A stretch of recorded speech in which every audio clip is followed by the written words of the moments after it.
पिछली सरकार ने जाते जाते 30 या 38,000 बीघे 30,000 बीघे उन्होंने अलॉटमेंट करी, परंतु ये भी हम सबको संज्ञान में रहना चाहिए कि ऐसी 11 फाइलें उन्होंने रिजेक्ट करी है कि ये नहीं हो सकती है, ये भी की है।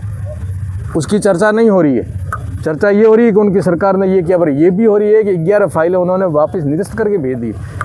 उन पर भी हम सकारात्मक भाव से वो वापस जो त्रुटियां रही उसको ठीक करवा करके वापस भिजवाएंगे। वो लगभग 1.5 लाख बीघे की थी, वो फाइलें उन्होंने रिजेक्ट कर दी, ये नहीं हो सकती। उनको भी करवाने का पूरा प्रयास करेंगे। मुझे विश्वास है कि उसमें हमें सफलता मिलेगी। कुछ कंपनियों को अलॉटमेंट हो गई है तो वहाँ हमारे सार्वजनिक पॉइंट है, तो उसका सर्वे होकर के उनको सत्यापित करने के बाद उनको आरक्षित किया जाएगा।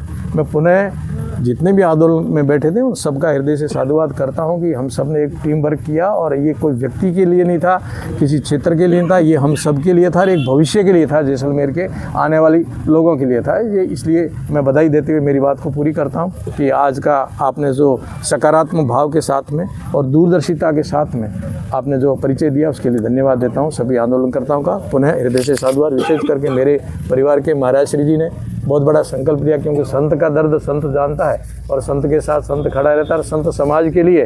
तो जब समाज को संतों की ज़रूरत हुई तो सभी संत यहाँ आए, उनको मैं वंदन करता हूँ।